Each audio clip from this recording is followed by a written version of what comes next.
Bismillahirrahmanirrahim. Assalamualaikum warahmatullahi.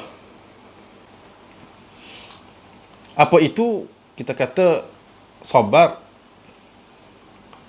seperti yang dikehendaki oleh syarak kita? Apa itu definisi sabar? Kata Nabi sallallahu alaihi wasallam, bila seseorang itu bila orang yang ditimpa sesuatu musibah, maka hendaklah dia bersabar pada musibah yang pertama tu, musibah yang mula-mula tu. Itulah definisi sabar yang sebenar. Qala Rasulullah sallallahu alaihi wasallam, as-sabru inda sadmatil ula. Sabar itu ketika mana kita terkena kejutan yang mula-mula tu, terkena musibah yang mula-mula. Sebagai contoh, kita kata ada orang kematian anak pada hari itu. Jadi di hari kematian itu, di saat kematian itu, dia bersabar. Dia berdoa kepada Allah Subhanahu Wa Taala dan dia menyebut inna lillahi wa inna ilaihi raji'un, dengan tanpa ada perasaan yang gelisah, resah, perasaan menyesal, perasaan marah, menuduh Allah Subhanahu Wa Taala, dengan perasaan menjerit pekik, tapi dia sabar. Itulah dikatakan sabar as-sadmatul ula. Sabar dikala kena musibah yang mula-mula. Tetapi sekiranya pada hari kejadian, pada ketika kejadian, kita tidak merasa sabar, tetapi besoknya setelah reda keadaan, kita bersabar. Saya boleh terimalah yang kejadian semalam. Itu tidak dikira sadmatul ula. Itu sudah kira ketenangan yang datang selepas kita mendapat dipanggil ketenangan secara tabi'i, secara semula jadi. Ketika kita tengah menghadapi ujian itu, itulah dikatakan sabar. Hadis muttafaqun alaihi. Wa an Anasin qala, daripada Anas radhiyallahu anhu berkata, marran Nabi sallallahu alaihi wasallam bimra'atin tabki. Pada suatu hari Nabi lalu berdekatan dengan seorang perempuan yang sedang menangis. Arti menangis ialah dengan suara yang tinggi lah. Tengok gaya orang Arab kalau menangis, macam menggerbangkan kepala, menjerit pekik, ataupun menunjuk ekspresi penyesalan, marah, menyesal, tidak reda. Itu keadaan orang-orang Arab jahiliah dulu. Dan orang-orang Arab sampai sekarang pun dia punya gaya macam tu. Bila kita boleh tengok macam mana orang-orang Arab jahiliah dulu, bila ada kematian, mereka akan memekik melolong, mencari-cari baju, menapa-napa pipi, dan mengucap kalam-kalam penyesalan. Maksudnya tabki inda kubrin, dia telah menangis di tepi kubur. Faqala ittaqillah, maka Rasulullah kata dekat perempuan ni, bertakwalah kamu kepada Allah Subhanahu Wa Taala. Ini adalah untuk memujuk perempuan ni supaya bersabar, menenangkan diri perempuan ni, supaya tidak keterlaluan dalam bersedih di kubur. Kerana ada musibah yang menimpa diri dia, daripada duduk meraung, memekik di situ. Allah kata Nabi lagi, wasbiri, bersabarlah. Dia kata, bersabarlah, wasbiri, bersabarlah kamu wahai perempuan, sehingga perempuan tu bergerak sedikit. Qalat, kata perempuan itu, ya ini perempuan yang dalam keadaan dia kata perempuan itu, iaitu perempuan itu tidak tahu dengan sesiapa yang dia bercakap tadi. Dia kata perempuan itu nak berkata, tetapi dia tak tahu bahawa yang bercakap dengan dia itu Nabi SAW. Dan dia menyangka orang yang datang kepada dia itu adalah orang biasa-biasa saja.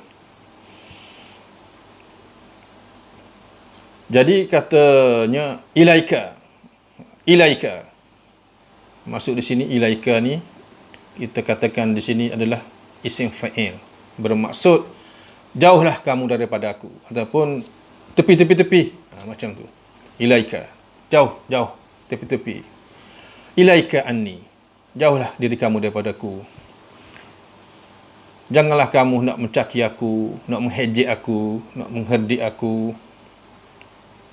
Jadi kata Ibnu Hajar, kemungkinan kata Ibnu Hajar Al-Asqalani dalam Fathul Bari, kemungkinan dikatakan perempuan ini mengatakan jauh ini ada dua kemungkinan lah. Pertama, kemungkinan ialah orang lelaki datang tempat perempuan, jadi perempuan suruh jauhkanlah duduk tu, sebab antara mereka berdua itu adalah ajnabi, orang yang tidak berkenaan.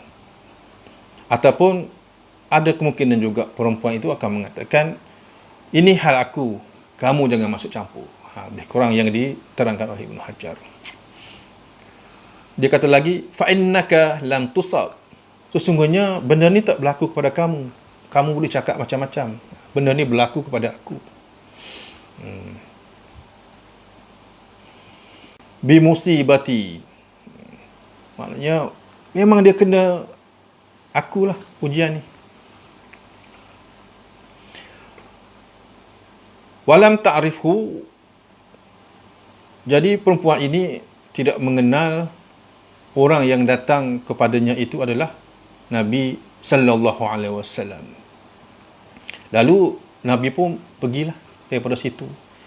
Bila Nabi pergi daripada situ, datanglah orang lain yang memberitahu kepada perempuan tadi. Faqila laha, lalu dikatakan kepada perempuan tu, innahu Nabi sallallahu alaihi wasallam, itu adalah Nabi sallallahu alaihi wasallam. Kamu tak kenal dia. Itu adalah Nabi tadi. Fanadimat, maka perempuan tadi pun rasa menyesal. Kenapa aku bercakap macam tu? Aku tak sepatutnya cakap macam tu, kerana aku tak tahulah dia seorang Nabi. Lalu perempuan itu pun pergilah nak cari Nabi SAW di rumahnya, di masjid Nabi, ataupun di rumahnya, untuk sama ada nak mohon maaf, nak minta penjelasan lain, ataupun apa-apalah benda yang akan dia beritahu kepada Nabi SAW. Fa'atat baban Nabi SAW, lalu dia pun sampai di pintu rumah Nabi SAW.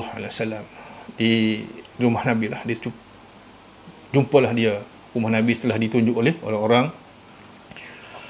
Falam tajid indahu bawabin, lalu dia mendapati di pintu rumah tu tak ada pengawal, tak ada jaga, tak ada orang-orang yang sadu yang mengawal Nabi SAW.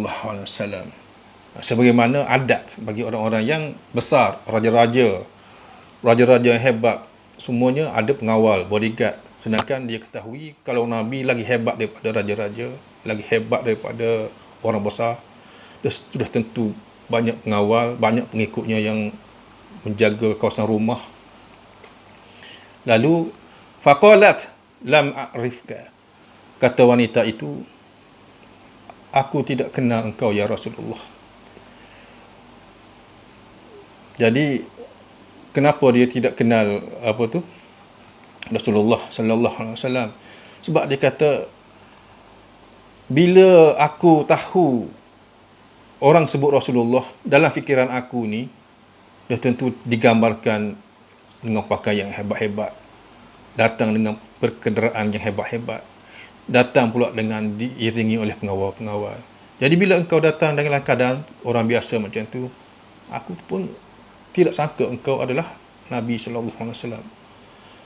Lalu bila perempuan itu telah berjumpa Nabi, lalu kata Nabi sallallahu alaihi wasallam kepada perempuan itu, faqala, kata Nabi sallallahu alaihi wasallam, innamas sabru indas sadamatil ula, sesungguhnya sabar itu adalah ketika mana kita menerima petaka yang pertama tu, musibah yang pertama, ataupun dalam keadaan syok yang mula-mula tu. Itulah dikatakan kategori yang sabar, yang akan dibagi markah penuh, markah secara kamil, pahala penuh. Dan sekiranya kita sudah bersabar di waktu kita menghadapi sadmatul ula ini, Inilah yang diceritakan dalam hadis-hadis lain, di mana ada orang-orang yang dibinakan syurga untuknya kerana kehilangan anak, kerana kematian anak yang disayangi. Jadi kita kena ingat, syurga yang Allah bina bukan disebabkan oleh kehilangan anaknya tu, tetapi disebabkan oleh sabar pada sadmatul ula. Sabar pada ketika ditimpa musibah. Ketika ditimpa musibah kita boleh sabar. Bukan ketika kita cool, ketika kita sejuk, ketika kita dah tenang, esok, lusa, 2-3 hari kemudian. Bukan. Ulama kata memang sabar yang 2-3 hari kemudian itu pun diberi pahala, tetapi tidak sekamil, tidak sesempurna pahala yang sadmatul ula tadi. Dan begitulah. Kerana apa? Kerana kata ulama, syok ataupun kejutan ataupun ketakutan yang kita menerima daripada sadmatul ula, daripada bencana yang mula-mula kena tu, ia adalah kita menerima sekali dengan kegoncangan hati, keterkejutan hati, dan gangguan fikiran. Gangguan fikiran. Benda yang kita tidak sangka-sangka. Tetapi dengan adanya kesabaran pada sadmatul ula tu, dia boleh membuahkan kepada kita satu sifat redha, satu sifat secara automatiknya kita ambil benda ni adalah ketentuan Allah Subhanahu Wa Taala, dan kita tidak merasakan benda ini adalah sesuatu yang mencelakakan diri kita, yang kezaliman yang Allah lakukan kepada kita. Tidak, kita redha. Cuma dalam keadaan kita menerima musibah, kita berasa sedih, kita berasa mengalir air mata, kita berasa itu perkara lain. Itu adalah perkara normal. Itu adalah hasil daripada datang kasih sayang yang ada dalam hati kita. Itu tidak dikira sebagai orang-orang yang menolak menerima musibah, bukan. Tetapi orang yang dikatakan tidak menerima dengan hati yang tenang adalah orang yang macam cerita tadi, memekik-mekik, melolong-lolong, menolak-nolak ketentuan Allah Subhanahu Wa Taala. Tetapi jika orang itu beriman, yang diliputi oleh kesabaran yang sadmatul ula tadi, insya-Allah ganjaran penuh Allah akan berikan kepada mereka semua. Dan insya-Allah seperti mana yang kita yang sedang kita alami sekarang, kita sedang ditimpa musibah. Kita ditimpa musibah. Tetapi dalam tempoh kita ditimpa musibah ini berpanjangan, dan sekiranya musibah yang menimpa kita, kita rasa berat bagi kita, kita rasa tidak mampu, kita carilah jalan penyelesaiannya. Tetapi dalam masa yang sama kita redha. Itu pun adalah sadmatul ula, kerana kita sedang dalam musibah. Insya-Allah.